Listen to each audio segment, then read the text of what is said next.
आज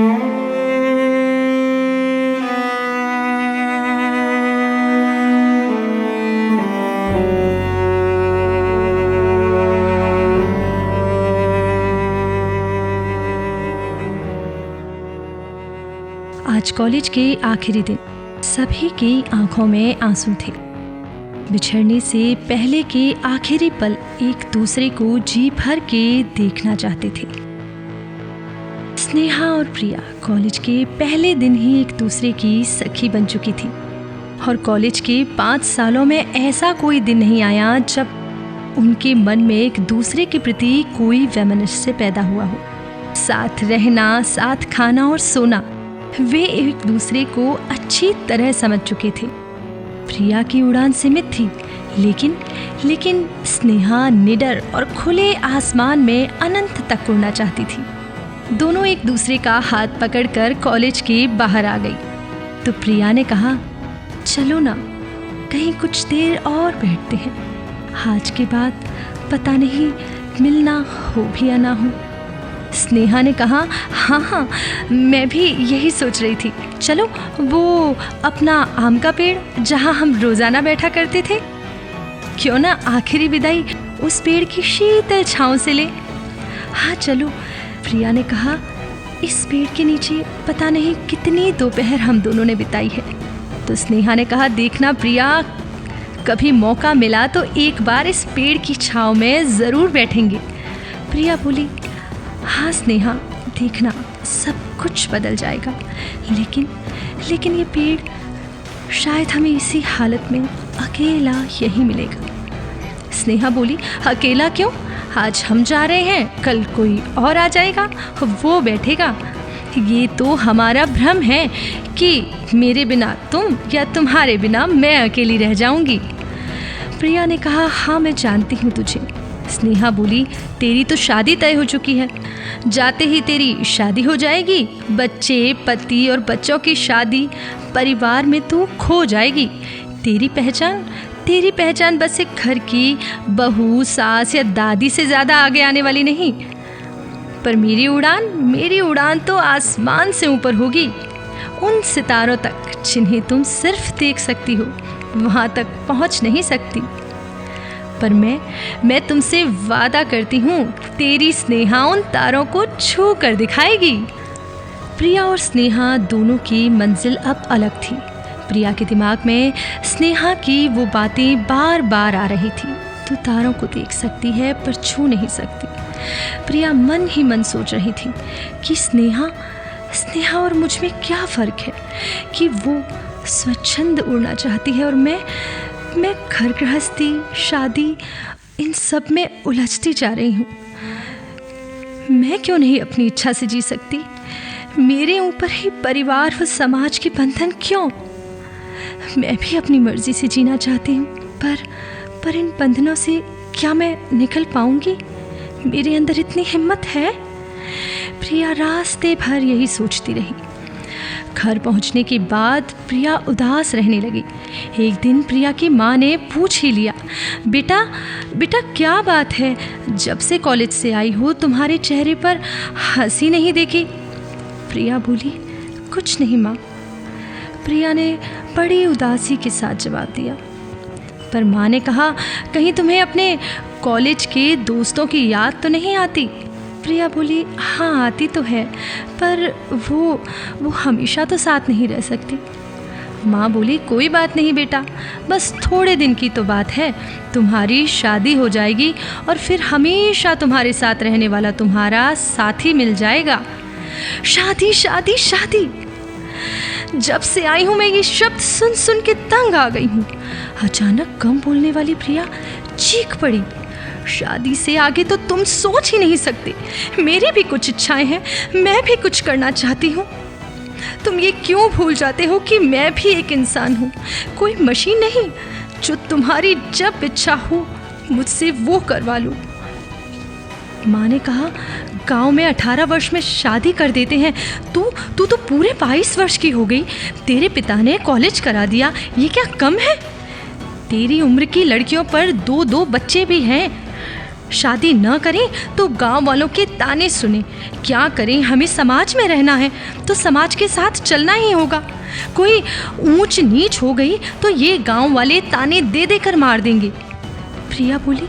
प्रिया ने कहा, तो फिर मुझसे क्यों पूछ रही हो मेरी उदासी का कारण माँ? मुझे मेरी किस्मत पर छोड़ दो। फिर कुछ समय बाद प्रिया की शादी हो गई। ससुराल पहुंचने के बाद पति से पहली मुलाकात हुई। पतिदेव ने प्रिया के हाथों में एक सुंदर सा गिफ्ट रख दिया। प्रिया ने ये गिफ्ट ये कहते हुए लौटा दिया कि यदि आप मुझे खुश देखना चाहते हैं तो मुझे मुंह मांगा गिफ्ट चाहिए। पतिदेव ने कहा, हाँ हाँ बिल्कुल मांगो, आज मैं सब कुछ देने को तैयार हूँ। प्रिया बोली, मैं आपसे चाहती हूँ कि मेरी इच्छाओं का आप सम्मान करें। अच्छा, पतिदेव ने कहा, वादा रहा, हमेशा तुम्हारी इच्छाओं का सम्मान करेंगे। बताओ तो क्या चाहती हो? प्रिया ने कहा, मैं आगे और पढ़ना चाहती हूँ और पढ़कर कुछ कर दिखाना चाहती हूँ। मेरी उड़ान में तुम मेरे पंख बनो। पतिदेव बड़े खुश हुए। प्रिया, सचमुच तुमने तो मेरे मन की बात कह दी।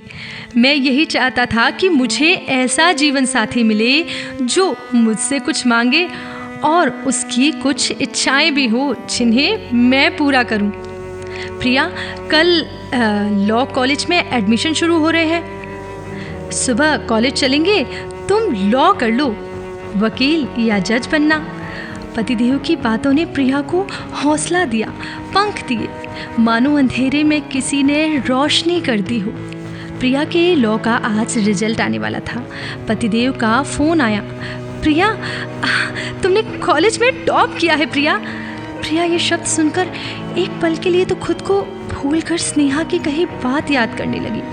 प्रिया ने पतिदेव का शुक्रिया अदा किया कि ये काम आपके बिना बिल्कुल संभव नहीं था।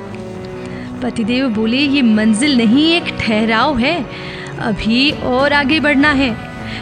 प्रिया ने अब आरजेएस की तैयारी शुरू कर दी। पतिदेव ने भी खूब साथ दिया और कुछ दिनों बाद प्रिया जज की कुर्सी पर जा बैठी। एक केस की सुनवाई के दौरान एक दिन प्रिया की नज़र सामने खड़ी एक महिला फरियादी पर ठहर गई। अंदर से झांकते सफ़ेद बाल, चेहरे पर झुर्रियाँ।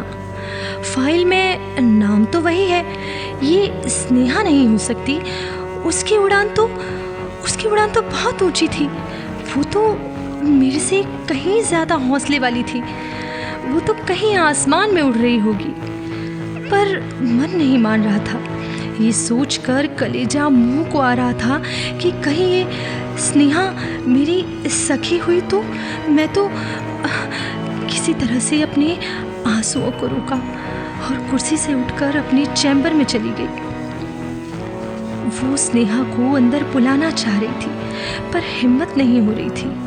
आखिर हिम्मत करके स्नेहा को अंदर बुलाया तो प्रिया की दी हुई रिंग जो स्नेहा की अंगुली में अभी भी थी, सब कुछ उसने क्लियर कर दिया। प्रिया स्नेहा के गले लगकर फूट फूट कर रोने लगी, लेकिन स्नेहा अभी भी कुछ समझ नहीं पाई थी और पत्थर के बुत की तरह खड़ी रही। प्रिया ने जोर से आवाज लगाई, स्नेहा, मैं प्रिया। स्नेहा बोली, कौन प्रिया?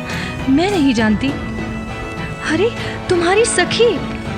नहीं प्रिया, मेरी कोई सखी नहीं। प्रिया खुद के गुस्से को काबू में नहीं रख पाई और एक थप्पड़ जड़ दिया। वो सब प्यार झूठ था, दिखावा था कि कॉलेज के बाद भुला देंगे। स्नेहा अब सहन नहीं कर पाई और प्रिया से लिपट गई। मैंने कभी नहीं सोचा था कि जब तुमसे मिलूंगी तो इस हाल में। मैंने तो तुमसे ये सोचकर कभी भी संपर्क ही नहीं किया कि तुम तो आसमान की परी हो। तुम्हें कोई पिंजरे में कैद नहीं कर सकता। हाँ प्रिया, मैं भी यही सोचती थी। मुझे नहीं पता था कि मैं भी एक महिला हूँ। समाज के बंधनों को तोड़ना एक महिला के लिए कितना मुश्किल है। खैर छोड़, तू बता, तू ये जज यहाँ तक कैसे पहुंची? स्नेहा, ये सब तेरी ही दी हुई हिम्मत थी। कि मैं हिम्मत करके आगे बढ़ी और मेरी उड़ान में मेरे पतिदेव का हमेशा साथ रहा। सच कहूँ स्नेहा, तो ये जज की कुर्सी तेरी ही दी हुई है। स्नेहा के आंसू रुक ही नहीं रहे थे। मेरी सखी, मैं सोच रही थी कि मेरा जीवन बेकार हो गया, लेकिन आज मुझे लग रहा है कि मेरा जीवन बेकार नहीं गया। मेरी प्रेरणा से तुम यहाँ तक पहुँची। मेरे अब अपने जीवन से कोई शिकायत नहीं। प्रिया, ये तलाक के कागजात हैं, मैंने दस्तखत कर दिए हैं। मेरे पति को तलाक चाहिए, दे देना। मेरी मंजिल अभी बाकी है। मेरी प्रेरणा भी अब तू बनेगी। प्रिया, मैं जा रही हूँ, मुझे रोकना मत। प्रिया ने कहा, नहीं रोकूंगी, सच में जा, अभी भी वक्त है, छू ले आसमान।